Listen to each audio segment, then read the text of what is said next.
In this incredible tale, Maya rushes home but is halted by her mom as Yangni, in a white suit, exudes model-like elegance from a fashion mag. Although Yangni is older than Maya, she is a farm girl at heart, gifting Maya a shawl and a brooch that symbolizes love. Maya politely replied thank you, but silently turned to leave. Fate was sealed, so why resist? With her father's guarantee, Yangni borrowed some money from a local wealthy farmer to buy wood and plans to build her own house on Storm Island. The island is a fisherman's dream location, and Yangni promised to pay back using her fish-catching profits. She also guaranteed that all debts would be cleared within 5 years. Then, with help from friends and family, young Maya donned her dream wedding. After drinking the high water, Maya and Yangni had a romantic wedding again, with candlelight flickering and the sea breeze whispering, as if witnessing their vow. Dancing skirts swayed in the wind, like sea sprites blessing them. On their wedding night, they gazed deeply, Yangni attempting to undo his wife's dress. However, Maya nervously babbled on, puzzling her parents downstairs, who could hear Yangni's laughter. Her nervousness caused Yangni to pause. The next day, Maya sang a little tune by the windmill, with Yangni quietly sitting beside her. She had already found them a place to stay, far away on the Storm Island. There, everyone could be free, and since Yangni wouldn't inherit any farms or barns, she had to create a world of their own. In that paradise, floors could serve as roofs, shirts could double as pants. Life on Storm Island was free and easy. Once she finished speaking, Yangni began showing Maya how to take off her shirt, and Maya was captivated by her beautiful vision. Still unaware of freedom, she'd explore with her husband. Yangni got 2 wooden boats with luggage. She leaned over the prow, feeling the icy sea water and listening to the heavenly songs of seagulls above, her heart both anxious and hopeful. Soon, Yangni brought Maya to Storm Island, where they could create their own world together. Listening to the seagulls squawking above, feeling both anxious yet excited, finally a gentle sea breeze wafted through. Soon after, Yangni brought Maya to Storm Island, with their boat merrily slicing through the waves. Hearts floating with the clouds and eyes following seagulls, Yangni had already built a barn there and promised to build a house soon. Before that, they would temporarily stay in the barn. Maya didn't respond, simply following her husband to the barn. At this moment, Maya spoke for the first time, wishing for a cross at the entrance so that the Sea Mother would bless their family. Without hesitation, Yangni picked out 2 tree branches, looking at the lovely men before her.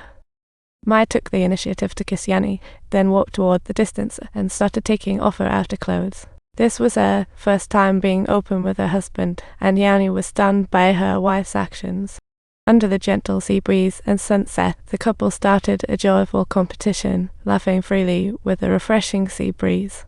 As her husband, Yangni gave her lifelong tenderness and care. After spring breeze love, they sprinted on the deserted island, Maya diving in first. Yangni was a bit afraid, but after adjusting her breath, she leapt into the sea. Maya was a deeply faithful person.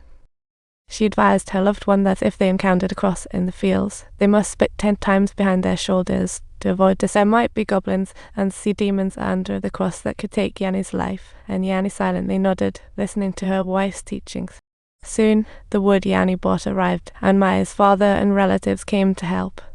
Everyone worked together to contribute to their new home, but every night, Yangni would take Maya to the seaside for her. Their relationship transitioned from strangers to a loving couple. Finally, one rainy day, Yangni prepared to go fishing. However, coastal conditions are unpredictable. Though Yangni fished to feed his wife, Maya stayed at the shore after he left. Until the next day, when dark clouds rolled in, Maya's heart couldn't settle. She gathered branches to make her bonfire by the sea. She hoped her husband could find his way home through the light of the fire, but late into the night, Yangni still hadn't shown up, making Maya anxiously call out to the Sea Mother. Just then, a flickering light appeared in the distance, and Yangni really returned safely from the sea, while Maya danced in the snow. The winter on Storm Island was unusually quiet, and Maya felt as though she could hear the Sea Mother softly singing, perhaps conveying joy to her. Even for her, winter was still long and cold, so Maya quietly placed Yangni's hand on her body. She thought, her husband's hand on her belly, Storm Island would no longer be just this. A new life was about to be born there, under the sunset, where the sea met the sky. A lone boat raised its white sail, sailing the sea.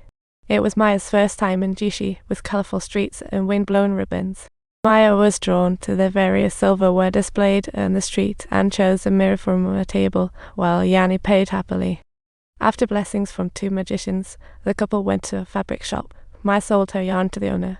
This also added a little income to the family, but when it came time to sign, the owner discovered that Maya couldn't write, leaving her slightly embarrassed. On the way home, Maya couldn't help but frown, not just because she couldn't write, but because the owner handed her earnings to Yangni. At first, Yangni thought nothing of it until she realized Maya was genuinely upset, sitting quietly across from her on the boat. Maya watched Yangni say nothing and couldn't help but laugh in frustration. From that day on, Maya worked hard to learn how to read. Their bond deepened as they dreamed of a bright future, maybe owning a grand sailboat one day. Don't forget to like and subscribe so you won't miss more fantastic stories.